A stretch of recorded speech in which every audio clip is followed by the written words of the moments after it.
Hello guys, welcome back to my channel. നമുക്കൊന്നൊരു തട്ടിക്കൂട്ട് ഉള്ളിയച്ചാർ ഉണ്ടാക്കിയാലോ. 5 മിനിറ്റ് കൊണ്ട് പെട്ടെന്ന് ഉണ്ടാക്കാൻ കഴിയുന്ന ഒരു ഉള്ളിയച്ചാറിൻ്റെ റെസിപ്പി കണ്ടാലോ. അപ്പോൾ ഒണിയൻ നമ്മൾ 2 പീസാക്കി കട്ട് ചെയ്തതിന് ശേഷം നമ്മൾ അതിൻ്റെ ഞെട്ടൊക്കെ എടുത്ത് കളഞ്ഞ് നമുക്ക് കുറച്ച് വീതിയുള്ള രീതിയിൽ കട്ട് ചെയ്തെടുക്കാം.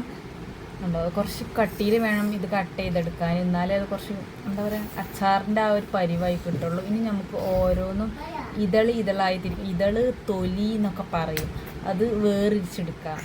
അതെങ്ങനെയെന്ന് ഞാൻ കാണിച്ചു തരാം കേട്ടോ. ഈ രീതിയിലാണ് എടുക്കേണ്ടത്. ശരിക്കും കറക്റ്റ് കാണുന്നില്ലേ?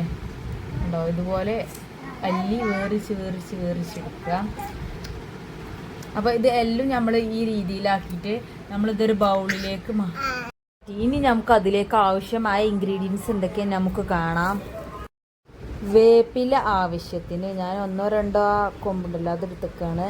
പിന്നെ ചീരാപ്പറങ്കി നമ്മളെ മുറ്റത്തേനാണ്. പച്ചമുളകാണെങ്കിൽ 1-2 എരിവിനനുസരിച്ച് എടുത്താൽ മതി. ഒരു പിടി വെളുത്തുള്ളി കുനുകുന എന്ന രീതിയിൽ അരിഞ്ഞത്, അതുപോലെ തന്നെ ചെറിയ കഷ്ണം ഇഞ്ചി, അതുപോലെ ഇനി ആ ഉള്ളിയിലേക്ക് നമുക്ക് ഇതെല്ലാം ആഡ് ചെയ്യാം.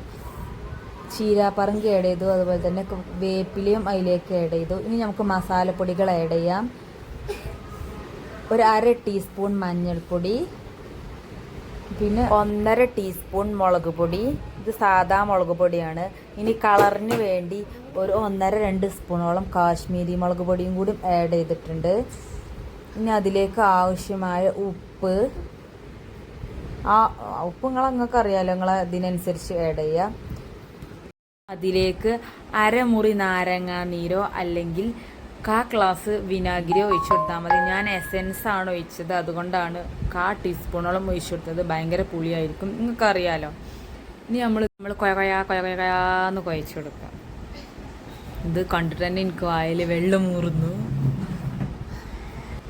നല്ലോ മിക്സ് ചെയ്ത് നമുക്കിത് മാറ്റി വെക്കാം. ഇനി അതിലേക്ക് നമുക്ക് കടുക് പൊട്ടിച്ചിടാം. സ്പൂണ് കൊണ്ട് മിക്സ് ചെയ്ത് കൈ കൊണ്ട് തന്നെ നന്നായി മിക്സ് ചെയ്യണം. എന്താ വെച്ചാൽ എന്നാലും എല്ലായിടത്തും മസാലകൾ എത്തുള്ളൂ.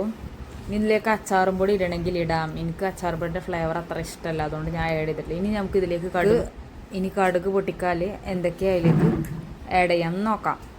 ഇനി ചൂടായ പാനിലേക്ക് ആവശ്യത്തിന് കോക്കനട്ട് ഓയിൽ ഒഴിച്ചു കൊടുത്ത്, അപ്പോൾ നിങ്ങളെ ആവശ്യത്തിനനുസരിച്ചിട്ടോ. എനിക്ക് കോക്കനട്ട് ഓയിലിൻ്റെ ഫ്ലേവർ ഭയങ്കര ഇഷ്ടമായതുകൊണ്ട് ഞാൻ കുറച്ച് കൂടുതൽ ആഡ് ചെയ്തത്.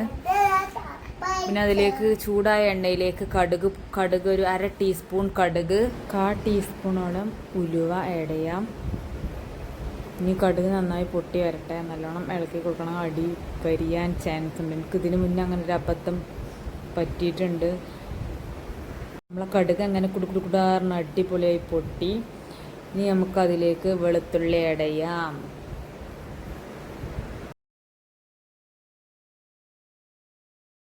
ഒക്കെ ചെയ്യുമ്പോൾ സിമ്മിലാക്കാൻ മറക്കരുത്, കാരണം ഞാൻ സിമ്മിലാക്കിയിട്ടില്ല, അതാണ് അത് പുകയണത്. അപ്പം നമ്മൾ ആ വെളുത്തുള്ളി കുനുകുന അരിഞ്ഞ് വെച്ച വെളുത്തുള്ളി ആഡ് ചെയ്തു. വെളുത്തുള്ളി ഒന്ന് മൂത്ത ശേഷം അതിലേക്ക് ഇഞ്ചി ആഡ് ചെയ്തു. ഇനി അതിലേക്ക് വറ്റൽമുളക് ആഡ് ചെയ്ത് കൊടുക്കുക. വറ്റൽമുളക് ആഡ് ചെയ്തിട്ട് അത്യാവശ്യം നല്ല മൂത്തതിന് ശേഷം നമുക്കിത് ഉള്ളിയിലോട്ട് ഒഴിച്ചു കൊടുക്കാം. അപ്പം നമ്മളെ കൊതിയൂറും ഉള്ളി അച്ചാർ ഇത് ഭയങ്കര സിമ്പിളാട്ടോ ഉണ്ടാക്കാൻ. അപ്പോൾ നിങ്ങളൊന്ന്